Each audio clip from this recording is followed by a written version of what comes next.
Dilanjutkan untuk pihak terkait. Yang mulia, dipersilahkan. izin yang mulia, pemohon belum dapat salinan jawaban. Nanti segera diberikan. Oh, ya, baik. Ya. Ini juga kami sambil menyimak juga Pak Heru.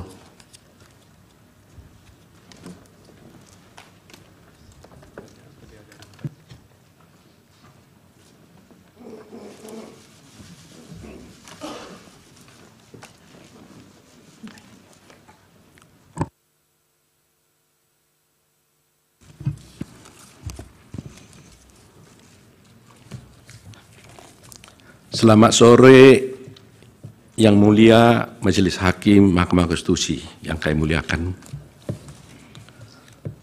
Yang kami hormati para pemohon 1, pemohon 2, dan juga adalah termohon dari KPU dan juga pihak terkait dari Bawaslu. Dan yang kami hormati juga teman-teman sejawat kami, para advokat yang ada di ruangan ini. Yang Mulia, izinkan saya sekaligus untuk mempersingkat, saya menyampaikan terlebih dahulu semacam pengantar saya sebelum saya membacakan jawaban atau tanggapan kami yang ada di sini sebagai berikut.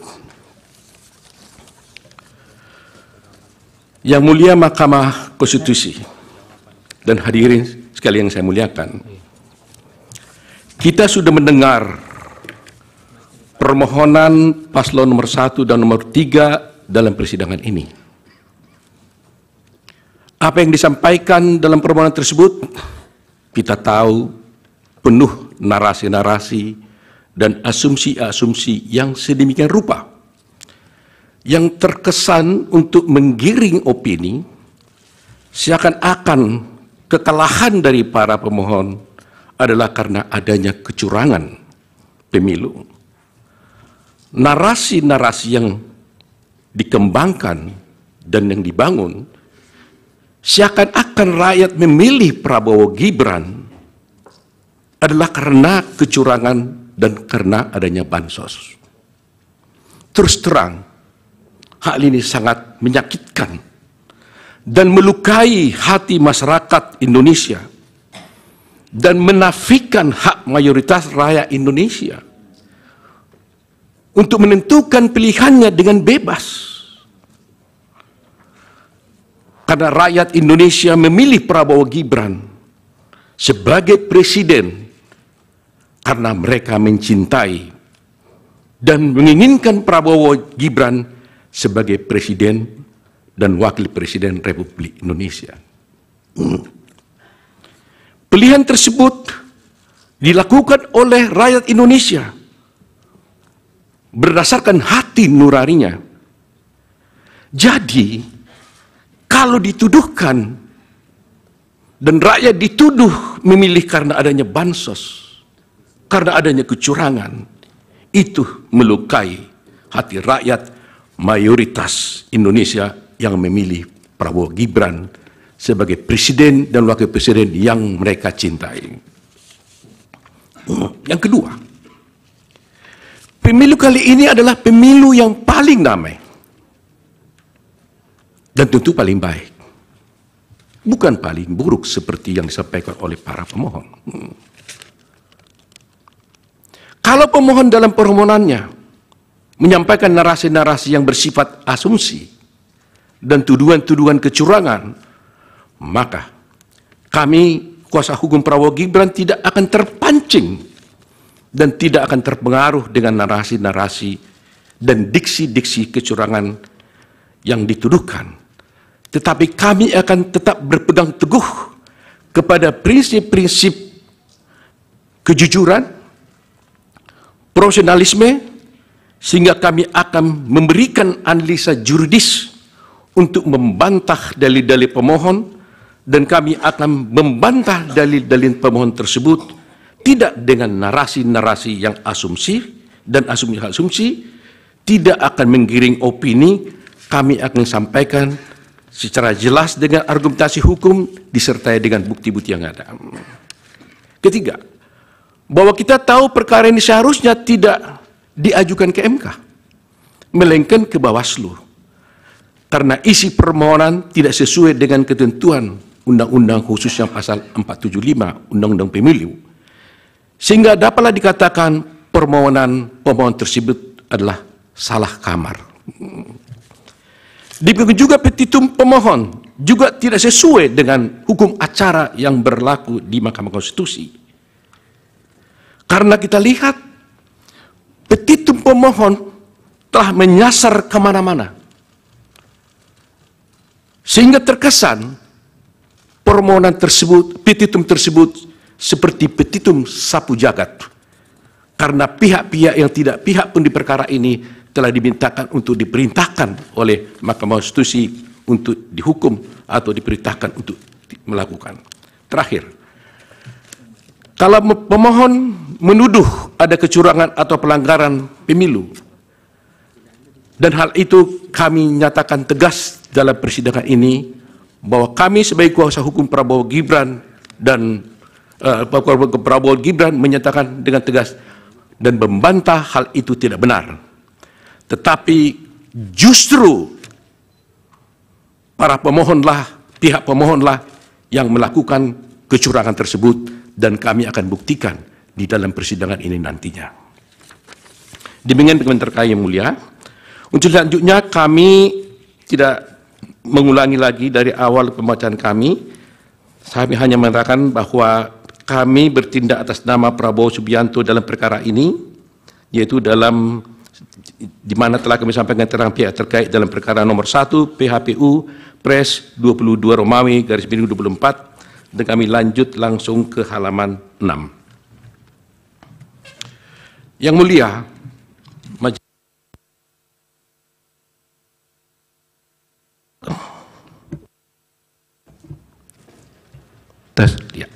Yang mulia, pasal 6 ayat 3 Undang-Undang Dasar Republik Indonesia tahun 45 menyebutkan, yaitu di ayat 3, pasangan calon presiden dan wakil presiden yang mendapatkan suara lebih dari 50% dari jumlah suara dalam pemilihan umum dengan sedikitnya 20% suara di setiap provinsi yang tersebar di lebih dari setengah jumlah provinsi Indonesia dilantik menjadi presiden dan wakil presiden.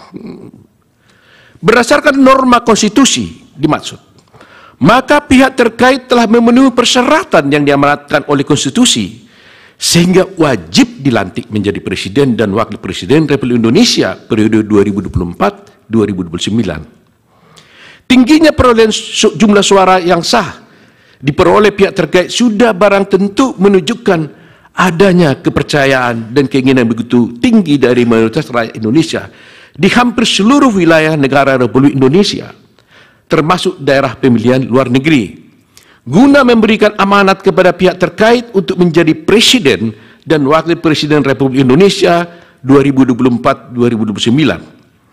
Rakyatlah yang dalam hal ini berdaulat menjadi penentu dari konsentrasi 3 pasangan calon presiden dan wakil presiden Indonesia, yang mana kami yakini ketiga pasangan calon adalah putra-putra terbaik yang dimiliki oleh bangsa Indonesia saat ini. Berkenaan dengan pasal 6 ayat 6A ayat 3 Undang-Undang Dasar Negara Republik Indonesia tahun 45, dan katanya dengan hasil pemilihan umum presiden dan wakil presiden tahun 2024 tersebut di atas, maka pihak terkait mengingatkan agar semua pihak secara bijak, penuh kehati-hatian, dan dengan penuh rasa tanggung jawab secara bersama-sama senantiasa menjaga agar norma pasal 6A ayat 3 Undang-Undang Dasar ini dimaksud tidak terlanggar. Jangan sampai setelah pemilihan umum diperoleh atas adanya ketidakpuasan dan kepentingan pihak-pihak tertentu terhadap hasil pemilihan umum presiden dan wakil presiden dimaksud, kemudian terus-menerus dilakukan upaya-upaya delegitimasi dan penegasan terhadap hasil pemilu itu dengan alasan-alasan yang tidak konstitusional dan tidak bersesuaian dengan peraturan undang-undang yang berlaku. Dalam konteks ini, bila mana kita mencermati permohonan dari pemohon akuo, maka tampak adanya upaya-upaya yang tidak berlandaskan hukum dari pemohon untuk menegasikan jumlah suara sebanyak 96.214.691 dari rakyat Indonesia kepada pihak terkait.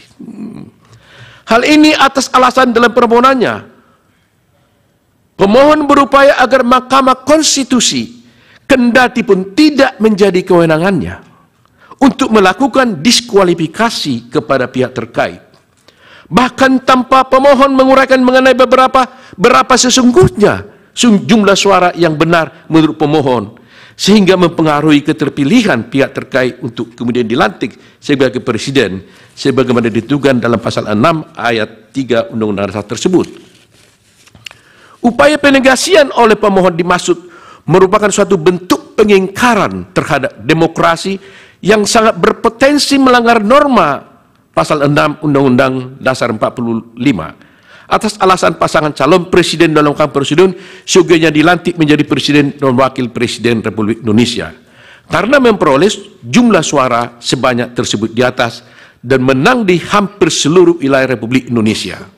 Kemudian dipaksakan oleh pemohon tanpa disertai dengan basis data dan angka sehubungan dengan jumlah suara sah menurut dalil pemohon sebagaimana diatur oleh peraturan perundang-undangan.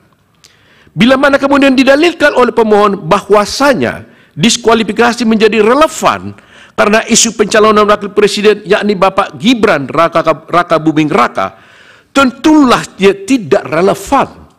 Atas alasan pencalonan Bapak Gibran Raka Buming Raka itu sendiri adalah didasarkan pada putusan Mahkamah Konstitusi nomor 90 garis miring PUU garis garing 21 garis 23, sehingga pemohon bukan lagi berhadapan dengan KPU atau termohon dan pihak terkait, tetapi dengan Mahkamah Konstitusi itu sendiri. Lebih-lebih pada kenyataannya, pemohon dan pasangan calon presiden dan wakil presiden juga ikut dalam kontestasi pemilihan presiden dan wakil presiden bersama-sama dengan Bapak Gibran selaku calon wakil presiden nomor 3. Namun setelah ditetapkan kalah oleh KPU dengan 1 putaran, malah pemohon meminta kepada Mahkamah Konstitusi untuk mendiskualifikasi pihak terkait, ya atau tidak-tidaknya Bapak Gibran Raka Buming Raka. Ini suatu sikap inkonsistensi yang nyata dan sebenarnya dari pemohon. Sebagaimana kita memahami, perkara yang sedang diperiksa dan diadili oleh Mahkamah Konstitusi sekarang ini adalah perkara perselisihan pemilihan umum yang menjadi kewenangannya sebagaimana diatur oleh pasal 24C Undang-Undang Dasar Republik Indonesia tahun 45 yang kemudian dirinci oleh pasal 10 ayat 1 huruf D Undang-Undang nomor 24 tahun 23 tentang Mahkamah Konstitusi, sebagaimana telah diubah beberapa kali dan terakhir dengan Undang-Undang nomor 7 tahun 2002, yaitu kami sebutkan Undang-Undang Mahkamah Konstitusi. Dan kemudian telah diejawantahkan pula pada berbagai peraturan perundangan lainnya yang berlaku.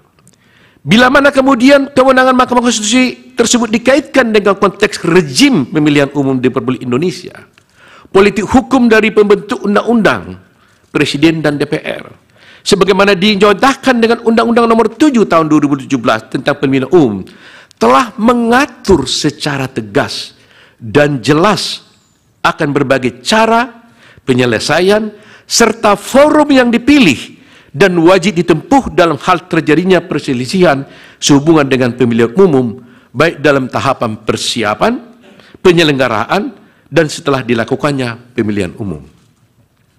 Perlu kami ingatkan kembali bahwasanya untuk Undang-Undang Pemilu telah mengatur dengan tegas dan rinci berkenaan dengan eksistensi dan kewenangan badan-badan lembaga untuk menyelesaikan perselisihan yang berkaitan dengan pemilihan umum. Lembaga-lembaga itu ada yang merupakan kekuasaan kehakiman yang dijalankan oleh badan peradilan seperti peradilan umum untuk mengadili perkara pidana dalam penyelenggaraan pemilu yang sebelumnya telah diproses oleh Sentra Penegakan Hukum Terpadu atau Gakumdu yang terdiri dari unsur Bawaslu, Kepolisian Negara Republik Indonesia, Kejaksaan, kemudian tata usaha negara-negara untuk menyelesaikan adanya persoalan dan perselisihan yang berada dalam ruang lingkup administrasi dan proses-proses penyelenggaraan pemilu yang sebelumnya telah diproses melalui Bawaslu dan kepada Mahkamah Konstitusi untuk menyelesaikan perselisihan hasil pemilu.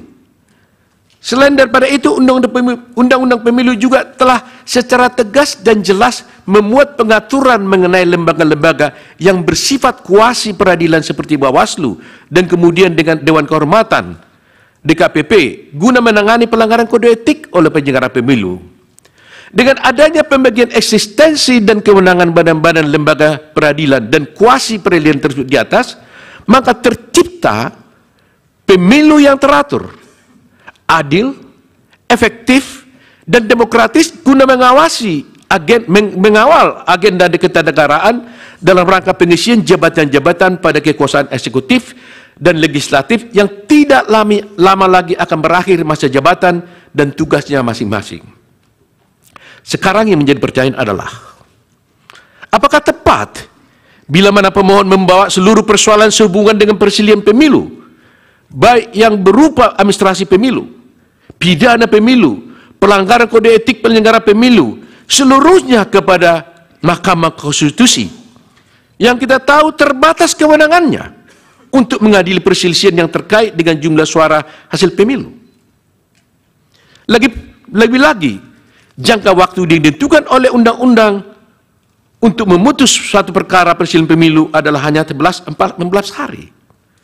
Asal dasar itu, hemat kami, permohonan akuo justru merupakan kemunduran dan suatu bentuk ketidakbijakan oleh pemohon yang berpotensi melanggar norma konstitusi dan peraturan perundangan yang berlaku, sekaligus mengabaikan adanya pengaturan penyelesaian perselisihan pemilu sebagai ditentukan oleh Undang-Undang Pemilu. Kalau semuanya perkara diajukan kepada pemilu, pertanyaan berikutnya adalah, apakah pemohon yang merasa telah terjadi berbagai kecurangan dan pelanggaran telah membawa permasalahan yang dihadapi pemohon sehubungan dengan kecurangan dan pelanggaran dalam proses pemilu kepada badan-badan peradilan sesuai kewenangannya terus di atas? Bila mana sudah, barang tentu badan-badan atau lembaga-lembaga itu telah atau sedang berproses atau bahkan telah memutuskan sesuatu kepada pihak yang terlibat dalam sengketa dimaksud, termasuk juga kepada pemohon. Bila mana ternyata pemohon justru tidak membawa permasalahan dimaksud kepada badan-badan peradilan, maka artinya pemohon sendiri telah mengabaikan hak-hak hukumnya dalam masing-masing persoalan dimaksud. Atas hal tersebut adalah tidak tepat bila mana kemudian pemohon membawa seluruh persoalan yang berkaitan dengan kecurangan, pelanggaran dalam proses pemilu yang menjadi kewenangan dari badan-badan lain kepada Mahkamah Konstitusi ini, yang kewenangannya terbatas pada hasil pemilu, yang mempengaruhi keterpilihan presiden dan wakil presiden guna diperiksa dan diadili Mahkamah Konstitusi hanya dalam waktu 14 hari. Padahal jauh sebelum hari ini, peraturan perundang-undangan telah memberikan kesempatan kepada pemohon untuk memprosesnya melalui badan-badan, lembaga-lembaga dimaksud di atas. Terkhusus bagi Mahkamah Konstitusi, undang-undang menentukan jangka waktu 14 hari kerja karena memang yang diadili itu terbatas pada jumlah suara hasil pemilihan umum yang ditetapkan oleh termohon, yaitu KPU, dan jumlah suara yang dianggap benar oleh pemohon. Adanya keketatan sehubungan jangka waktu ini tidak lain dan tidak bukan untuk memastikan agar agenda ketatanegaraan berupa pengisian jabatan-jabatan di Republik ini berjalan dengan lancar dan tepat waktu. Bila mana rangkaian pemilu ini tidak berkesudahan, misalnya dengan permintaan diskualifikasi, pemilihan ulang, sangat berpotensi menimbulkan persoalan-persoalan lain yang mengarah kepada krisis ketatanegaraan di Republik Indonesia yang kita cintai ini. Kemudian daripada itu, apabila kemudian pemohon mendalilkan bahwa mekanisme hukum yang berlaku dalam hal penyelesaian tiap tahapan tersebut memakan waktu berbelit atau bahkan bisa melampaui tahapan-tahapan selanjutnya dalam pemilu itu sendiri, seyogianya dan sepatutnya hal ini dipermasalahkan dan dipersoalkan pemohon dalam forum yang terpisah Misalnya mengajukan judicial review baik kepada tingkat Mahkamah Agung atau ke MK. Bukan dalam tahap perselisihan hasil pemilihan umum presiden dan wakil presiden yang dalam konteks ini diajukan dan digabungkan secara keseluruhan oleh pemohon sendiri.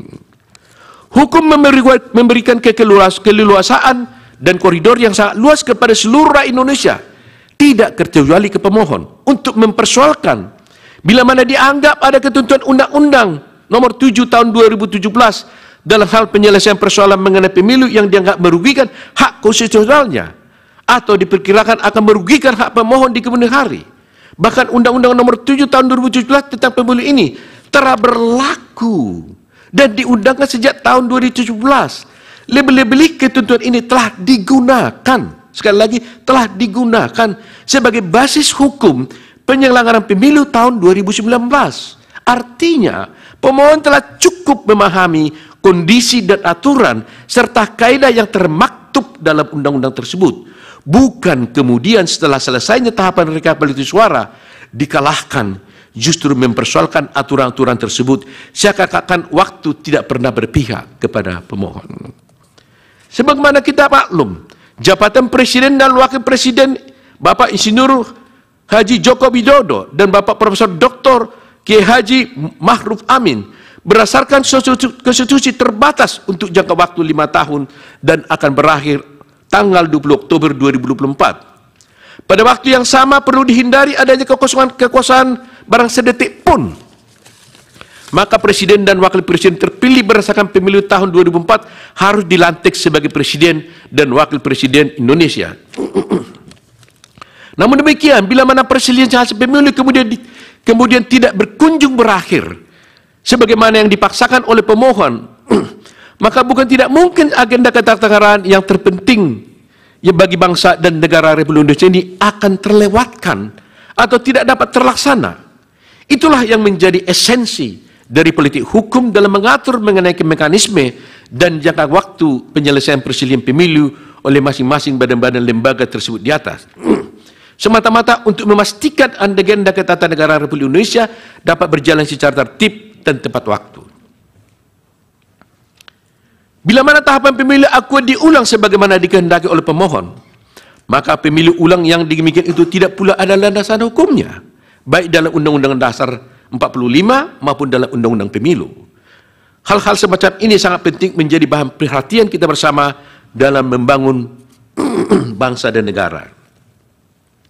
Pihak terkait meyakini bahwasanya Yang Mulia Hakim Konstitusi sangat memahami hal-hal yang pihak terkait sampaikan tersebut. Kami pun meyakini bahwasanya Yang Mulia Konstitusi memiliki concern atau perhatian yang sama dengan kami. Putusan dari Yang Mulia Majelis Hakim Konstitusi nanti kami yakini akan memberikan suatu penyelesaian akhir sekaligus pencerahan dan edukasi yang teramat baik bagi seluruh rakyat Indonesia. Adapun pihak terkait sangat meyakini bahwa rakyat Indonesia secara mayoritas telah menerima visi, misi, dan program yang disampaikan oleh pihak terkait. Dalam hal ini Prabowo Gibran secara mayoritas menginginkan pihak terkait untuk menjadi presiden dan wakil presiden Republik Indonesia periode 2024-2029. Oleh karena itu Yang Mulia, izinlah kami menguraikan secara detail dan secara spesifik bagaimana tanggapan kami terhadap permohonan daripada pemohon 1. Pertama, kami sampaikan tentang kewenangan Mahkamah Konstitusi. Di sini kami menyampaikan bahwa sesungguhnya Mahkamah Konstitusi tidak berwenang untuk mengadili perkara ini. Bahwa dalam permohonannya pemohon mendalilkan bahwa Mahkamah memiliki kewenangan untuk mengadili perkara akuo. Bahwa dalil pemohon tersebut adalah tidak benar dan tidak tepat. Justru sebaliknya, pihak terkait berpendapat bahwa Mahkamah tidak berwenang untuk mengadili perkara akuo yang akan kami uraikan dalam bentuk eksepsi sebagai berikut. Eksepsi absolut. Maksud kami eksepsi kompetensi absolut. Sejalan dengan prinsip negara hukum, maka negara berkewajiban untuk menyelenggarakan ketertiban hukum. dengan berdasarkan dan berpedoman pada hukum. Keunggulan mutlak, the absolute predominance of the law, harus diwujudkan. Keunggulan mutlak, hukum didasarkan pada kedaulatan hukum. Kedaulatan hukum merupakan dasar fundamental konsep negara hukum. Dengan kata lain, konsep negara hukum berakar dari paham kedaulatan hukum yang pada hakikatnya berprinsip bahwa kekuasaan tertinggi di dalam suatu negara adalah berdasarkan atas hukum. Dikaitkan dengan permohonan pemohon, yakni pasangan calon presiden dan wakil presiden. Ini kasus Anies Rashid Baswedan dan Muhaimin Iskandar. Maka kedaulatan hukum menunjuk pada aturan perundang-undangan, yakni Undang-Undang Nomor 7 Tahun 2017 tentang penetapan yang terakhir diubah dengan Undang-Undang Nomor 7 dan tidak saya bacakan lagi. Ditinjau dari aksiologi hukum konstitusi, sebagaimana dimasukkan dalam pasal 28D ayat 1 Undang-Undang Dasar 45 yang menyebutkan kepastian hukum yang adil, maka kepastian hukum dan keadilan merupakan satu kesatuan. Kepastian hukum yang menunjuk pada aspek prosedural harus dipatuhi dan ditaati. Kami ingin mengulangi frasa ini. Kepastian hukum yang menunjuk pada aspek prosedural harus dipatuhi dan ditaati. Menurut Idewa Gede Atmaja, Undang-Undang Dasar 45, mengikuti aksiologi hukum aliran hukum alam atau kodrat, dengan mengacu kepada nilai-nilai keadilan yang bersifat mendasar atau fundamental, dan aliran positivisme hukum dengan mengacu kepada nilai kepastian hukum yang menunjuk pada hukum formal, yaitu peraturan perundang-undangan. Dengan demikian, peraturan perundang-undangan baik secara formal maupun material harus mengandung kepastian dan keadilan. Pada keadilan prosedural diekspresikan dalam penerapan prosedur penyelesaian sengketa atau pengambilan suatu keputusan. Tolak ukurnya adalah ketaatan pada hukum acara. Saya ulangi lagi, ketaatan pada hukum acara. Pada keadilan hukum diekspresikan keadilan menurut undang-undang dan keadilan ini berkenaan dengan penjatuhan terhadap peraturan perundangan yang dilanggar. Tolak ukur keadilan hukum adalah asas legalitas. Demikian juga pendapat dari Idewa Gede Atmaja dalam bukunya Filsafat Hukum, Dimensi Tematis dan Historis, Malang Setara Press, pada halaman sekian, tidak saya bacakan. Dalam perkara akuo, maka penerapan prosedur penyelesaiannya harus mengacu kepada ketaatan terhadap hukum acara. Salah satunya adalah perihal kompetensi sebagaimana diatur dalam Undang-Undang Pemilu. Disebutkan dalam Undang Pemilu, tepatnya dalam buku keempat yang mengatur tentang pelanggaran pemilu, sengketa proses pemilu, dan persisian hasil pemilu bab 1 pelanggaran pemilu, pada bagian ke-1 tentang penanganan temuan dalam pelanggaran pemilu. Pada bagian kedua menyangkut tentang pelanggaran kode etik penyelenggara pemilu. Pada bagian ketiga menyangkut tentang pelanggaran administrasi pemilu. Pasal 460 ayat 1 pemilu menyebutkan, pelanggaran administratif pemilu meliputi pelanggaran terhadap tata cara, prosedur, atau mekanisme yang berkaitan dengan administrasi pelaksanaan pemilu dalam setiap tahapan penyelenggaraan pemilu. Kemudian dalam ayat 2 disebutkan pelanggaran administratif sebagaimana dimaksud ayat 1 tidak termasuk tindak pidana pemilu pelanggaran kode etik. Berdasarkan ketentuan pasal 40 ayat 1 tersebut, maka diketahui bahwa pelanggaran administratif pemilu meliputi pelanggaran terhadap tata cara, prosedur, atau mekanisme yang berkaitan dengan administrasi pelaksanaan pemilu dalam setiap tahapan pemilu. Ketentuan ini membedakan sifat-sifat pelanggaran, yaitu pelanggaran mengenai tata cara, mengenai prosedur, serta mengenai mekanisme, dan yang menjadi objek pelanggaran yaitu administrasi pelaksanaan pemilu. Pelanggaran administratif pemilu terdiri dari 3 jenis pelanggaran, yaitu pelanggaran terhadap tata cara administrasi pelaksanaan pemilu, pelanggaran terhadap proses administrasi pelaksanaan pemilu, dan pelanggaran terhadap mekanisme administrasi pelaksanaan pemilu. Telah ditentukan bahwa tentang penyelesaian pelanggaran administratif pemilu, sekali lagi, telah ditentukan bahwa tentang penyelesaian pelanggaran administratif pemilu adalah menjadi kewenangan Bawaslu secara tegas dan jelas dapat dilihat dalam ketentuan pasal 461 Undang-Undang ayat 1 Undang-Undang Pemilu yang menyebutkan Bawaslu provinsi, Bawaslu kabupaten dan kota menerima, memeriksa, mengkaji dan memutus pelanggaran administratif pemilu.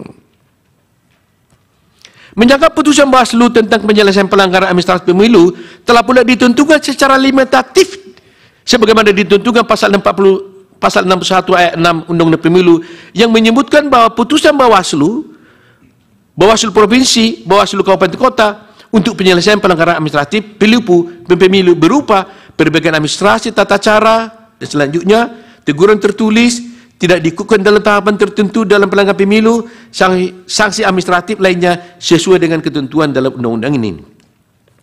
Dalam kaitannya dengan pelanggaran administratif pemilu yang terjadi secara terstruktur, sistematis dan masif, sekali lagi, dalam kaitannya dengan pelanggaran administratif pemilu yang terjadi secara terstruktur, sistematis dan masif, telah diatur secara rinci pada pasal 463, pasal 463 Undang Pemilu sebagai berikut.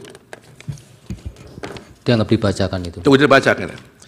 Mengacu pada ketentuan pasal 463 Pemilu, maka kewenangan tentang penyelesaian pelanggaran administratif pemilu yang terjadi secara terstruktur, sistematis dan masif adalah mutlak menjadi kewenangan Bawaslu. Di sini terlihat adanya kompetensi absolut penyelesaian perkara administratif pemilu yang terjadi secara struktur, sistematis dan masif hanya oleh Bawaslu. Perihal kompetensi absolut menunjuk pada kewenangan atau kekuasaan mengadili perkara berdasarkan pembagian wewenang atau pembebanan tugas, attribution of authority. Menyangkut tentang pelanggaran administratif pemilu yang terjadi secara terstruktur sistematis, penjelasan 286 ayat 3 Pemilu menyatakan, kami tidak bacakan. Tindakan pelanggaran secara terstruktur dan masif adalah perbuatan melawan hukum yang sungguh-sungguh terjadi, onrecht in actu. Di sini selalu ada keterhubungan antara tindakan terstruktur dengan sistematis di satu sisi. Di sisi lain terjalin hubungan kausalitas antara tindakan terstruktur dan sistematis dengan terjadinya akibat yang bersifat masif tersebut. Keberlakuan secara masif adalah sebagai akibat atau resultan dari terstruktur dan sistematisnya pelanggaran administrasi pemilu. Hal ini sejalan dengan penjelasan pasal 286 ayat 3 Pemilu yang menyebutkan pelanggaran masif adalah dampak pelanggaran yang sangat luas pengaruhnya terhadap hasil pemilu, bukan hanya sebagian. Putusan terhadap pelanggaran administrasi pemilu yang terjadi secara terstruktur, sistematis dan masif ditindaklanjuti oleh keputusan KPU. Dapat berupa sanksi administratif, pembatalan calon anggota DPR, DPRD, dan calon para presiden dan wakil presiden. Dengan demikian, putusan Bawaslu tentang pelanggaran administratif pemilu yang terjadi terstruktur, sistematis dan masif harus ada terlebih dahulu dan harus pula ada keputusan KPU tentang sanksi administratif berupa pembatalan terhadap calon anggota DPR, DPD, DPRD provinsi, DPRD kabupaten, kota, dan pasangan calon presiden dan wakil presiden. Pada perkara aqua yang dimohonkan oleh pemohon, terlihat pemohon memasukkan permasalahan yang bukan menjadi ranah kewenangan Mahkamah Konstitusi. Hal ini dapat dilihat dalam pokok permohonan sebagaimana tertuang dalam huruf B yang didalilkan oleh pemohon sebagai berikut. Kami bacakan, di mana kesemuanya hal tersebut di atas adalah bukan ranah kewenangan Mahkamah Konstitusi. Perlu disampaikan di sini bahwa perihal perselisihan hasil pemilu telah diatur secara tegas dalam bab 3 perselisihan hasil pemilu. Pasal 473 Undang-Undang Pemilu, pasal 473 ayat 3 Undang-Undang Pemilu menyatakan, perselisihan penetapan perolehan suara hasil pemilu presiden dan wakil presiden secara nasional meliputi perselisihan penetapan perolehan suara yang dapat mempengaruhi penetapan hasil pemilu presiden dan wakil presiden. Pasal 475 ayat 1 dan 2 dianggap dibacakan. Tidak dibacakan. Frasa hanya, sekali lagi, frasa hanya terhadap hasil penghitungan suara bermakna pembatasan dan bersifat tetap. Tidak ada peluang untuk memperluas kewenangan Mahkamah Konstitusi, termasuk selain dari perhitungan suara. Secara argumentum a contrario, maka selain perhitungan suara adalah bukan menjadi kewenangan Mahkamah Konstitusi. Menjadi jelas bahwa kewenangan Mahkamah Konstitusi hanya terhadap hasil perhitungan suara dengan pendekatan kuantitatif. Mahkamah Konstitusi tidak berwenang mengadili pelanggaran administratif secara struktur, sistematis, dan masif yang notabene pendekatannya adalah kualitatif, sesuai dengan sifatnya pendekatan kualitatif dan kualitatif adalah dua hal yang berbeda. Dalam kaitannya dengan perkara akuo, pihak pemohon telah mempersamakan antara pelanggaran secara terstruktur, sistematis, dan masif dengan hasil perhitungan suara kuantitatif. Perlu disampaikan bahwa keadilan tidak absolut tentang adanya persamaan dan penyeragaman atas suatu hak. Dengan kata lain, keadilan juga menunjuk pada ketidaksamaan hak. Terwujudnya suatu keadilan apabila beberapa orang diperlakukan sama dan beberapa orang tidak diperlakukan sama. Demikian itu menunjuk pada mempersamakan hal yang sama dan membedakan hal yang tidak sama. Pada praktiknya, keadilan memang didasarkan pada kesemerataan, namun juga didasarkan atas kebutuhan atau kualifikasi. Implementasi keadilan yang didasarkan pada kebutuhan atau kualifikasi tentu tidak dapat disamaratakan. Dengan kata lain, keadilan sangat ditentukan oleh tujuannya. Kondisi demikian menunjukkan bahwa keadilan menunjuk pada suatu kondisi tertentu. Profesor Bagirmanan juga menyampaikan ungkapan yang sedemikian populer, menyamakan sesuatu yang tidak sama, sama tidak adilnya dengan membedakan yang sama. Melakukan pembedaan dalam suatu keadaan atau peristiwa tertentu justru merupakan cara mewujudkan keadilan atau mewujudkan suatu manfaat. Mengenai hak persamaan di hadapan hukum, selain kemungkinan pembatasan, juga harus dimungkinkan pengaturan dan penerapan yang berbeda. Demikian pendapat Bagirmanan. Demikian juga Marzuki mengatakan, ketidakadilan bukan hanya membedakan dua hal yang sama, tetapi juga menyamakan dua hal yang berbeda. Hal ini terdapat dalam putusan Mahkamah Konstitusi nomor 1 PUU garing 10/2012 halaman 84. Pak Utuh, berkaitan dengan yang eksepsi, kemudian tingkat waktu pengajuan dan kedudukan umum, apa bisa dilewatkan dan dibacakan? Bisa langsung ke pokok permohonan? Atau masih tetap mau dibacakan? Sedikit saja mungkin yang mulia. Ya, nanti langsung ke habis pokok. Itu langsung nanti kepada langsung ke 36 bisa dalam pokok permohonan. Dalam pokok perkara itu. Tentang kedudukan hukum, tentang penetapan perolehan hasil suara. Ada lagi satu eksepsi formilnya mungkin. Silakan. Ya. Kalau begitu kami langsung saja kepada eksepsi yang saya simpulkan dulu dengan eksepsi absolut yang mulia.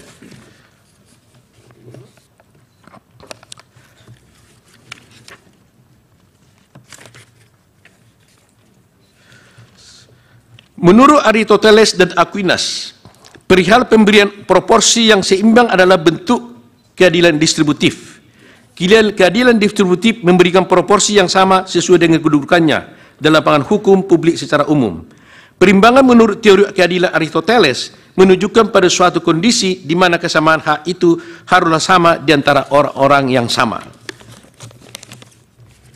Permohonan yang disampaikan pemohon adalah jelas mempersamakan dua hal yang berbeda. Pelanggaran secara struktur, sistematis, dan masif adalah menjadi kewenangan Bawaslu. Adapun menyangkut dengan perselisihan hasil penghitungan suara menjadi kewenangan Mahkamah Konstitusi. Dapat dikatakan bahwa penyamaan tersebut adalah ketidakbenaran dan sekaligus ketidakadilan. Penyamaan tersebut juga termasuk tidak menempatkan sesuatu sesuai dengan tempatnya. Berdasarkan uraian tersebut, oleh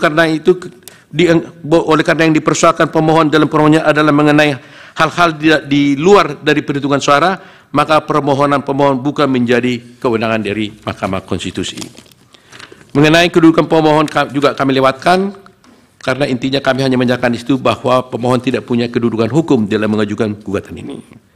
Tentang tengah waktu pengajuan pemohon juga, karena memang permohonan ini diajukan kepada salah kamar, maka kami di dalam tengah waktu juga mengatakan berarti bahwa tengah waktu yang diatur undang-undang tidak termaktub dan tidak terpenuhi dalam permohonan ini. Kemudian permohonan kami langsungkan kepada permohonan tentang eksepsi cacat formil.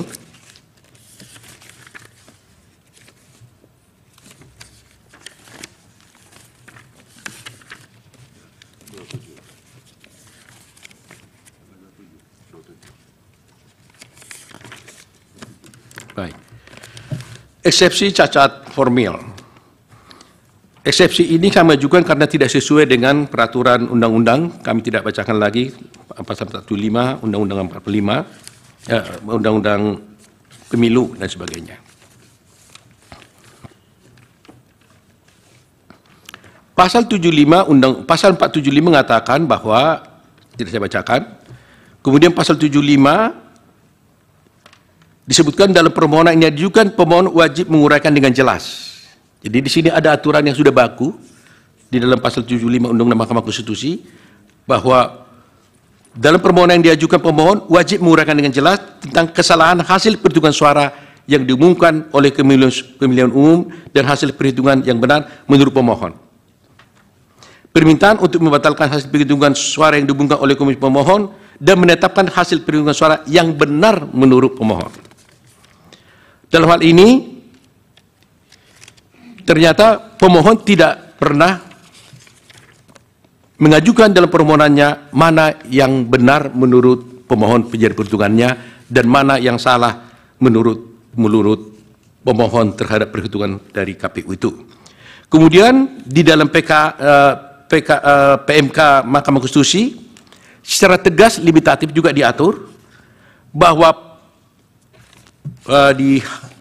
di dalam PMK tersebut, di dalam pasal 7, pasal 8, butir 6B,